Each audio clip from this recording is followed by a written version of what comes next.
Hey everybody, in this video we got a, I guess it's pronounced B-Spide, and this is a drill attachment riveter, and they all work similar. I've had a couple different ones. This one I like a lot because it's actually got some weight to it, and it can do 1/4-inch rivets, which I like. So just want to do a quick demonstration here, kind of show you how to use this thing. It's not real complicated, but I guess I had some trouble with it when I first got one. So basically it just has these tips on it, and these tips are used for different size rivets. And for my demonstration here, I've got an 1/8 inch, a 3/16 inch, and a 1/4 inch rivet that will actually run into some material.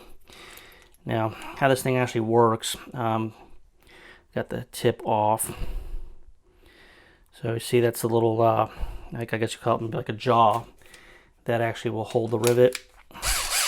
And no, I won't use this drill doing it. This drill just makes it easier to move this thing around here. So you see when I got the drill in reverse, I got the drill in forward, and this is what it actually does to drive a rivet. It pulls those jaws down, which traps the rivet and snaps it off. This whole thing kind of comes apart here. So you can actually see it here. So now when I put the drill in reverse, this actually goes out. And that's what you do to actually load it.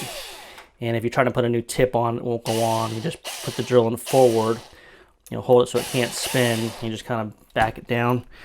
And you won't probably ever need to take this part off unless you get a rivet stuck in it. All right, so now that that's on, you just want to select your size, what size tip you want to use. This got 4.8 millimeter. That's 6.4. They're going to have 6, 3.2, 4, and then a real small one here of 2.4. So that's the different tip sizes. And then to when we test it here, I guess we'll just start with the smallest one, and you're just going to basically just find the one that actually so it fits kind of snug. It doesn't matter a whole lot, but pretty much of it. If you find one that it doesn't fit in, you just go one size up. So that's 2.4. It doesn't fit.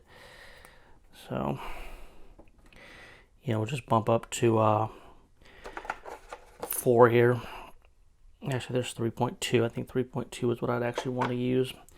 So 3.2, and it fits. So that's what we use for our our smallest one we're going to do, which is an 1/8 inch rivet. And so let me go ahead and show you how to put the tip on. And let me just do one other thing here. So I'm just moving this all the way up. So now when I try to put the tip on, it's actually not going to go on because it's hitting the tip of the tool. You're pushing on it. So if you just put the drill into forward, and you see that little window right here where my thumb's at, it's just pulling that out of your way. And now you'll be able to actually screw the tip on. And you can just kind of snug it up there. And now it's actually ready to drive a rivet. So let me switch to a real drill. And gosh, I guess it probably would run the small one. I don't know if it'll do the big one or not, the 1/4 inch. But let me switch to a real drill and move the camera, and we'll do a quick demo with it. All right, so just went ahead and grabbed a real drill, and go ahead and put the tool in it.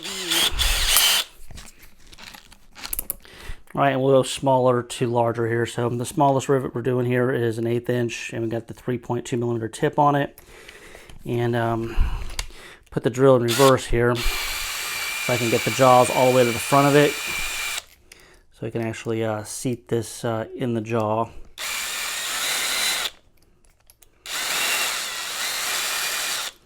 All right, so now that it's all the way forward here, you can see that little window's now closed. It's all the way seated in. We put it in our hole, put just a little bit of pressure, hold it so it can't turn, put your drill forward, and go. And you hear it pop off, and we now have a nicely placed rivet.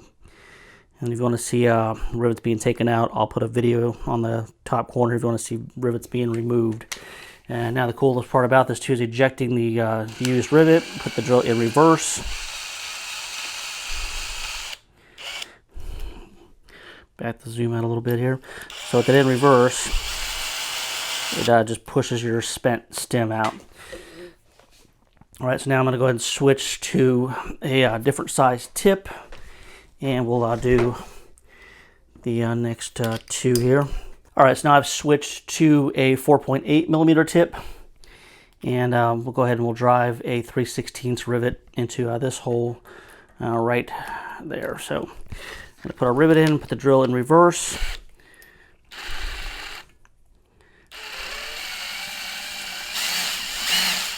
We get it seated here, so now it's seated in the tool. Put the drill forward, put it in, hold it so it can't rotate,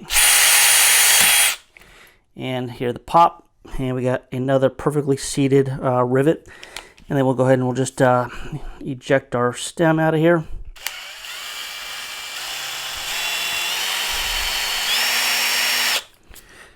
All right, and let me switch to the 6 millimeter tip, and we'll drive a 1/4 inch rivet, which is the biggest one that I ever would need on a job.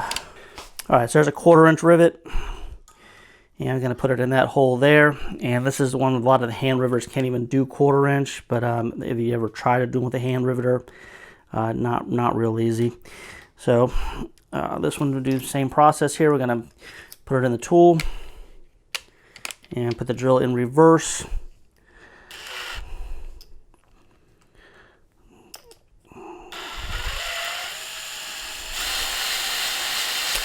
Okay, now it's actually seated in there.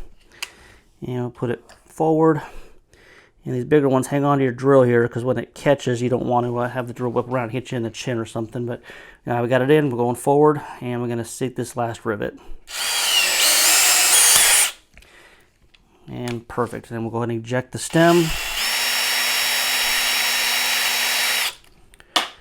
All right, so a little demonstration of the tool. I do like it a lot. I do have the Riv nut one too. I've not tried that one, but I do have it. Maybe I'll mess with that here and do a video maybe coming up soon here. Just to show you basically just how it works, how to use it. If you have any questions or anything, put them in the comments. And I'll show you our piece of material here. That's what the back of it looks like there with our blind rivets in it. And they all go in perfectly flush. I'd have no worries that it wouldn't hold together when I'm riveting. And like I said, if you want to see rivets taken out, I'll link a video in the corner and at the end of this. And I really don't have anything else to say about it, I guess. If you do want to check it out, I'll link it in the description to Amazon. You can check that out. And until next time, well, I'll talk to everybody later.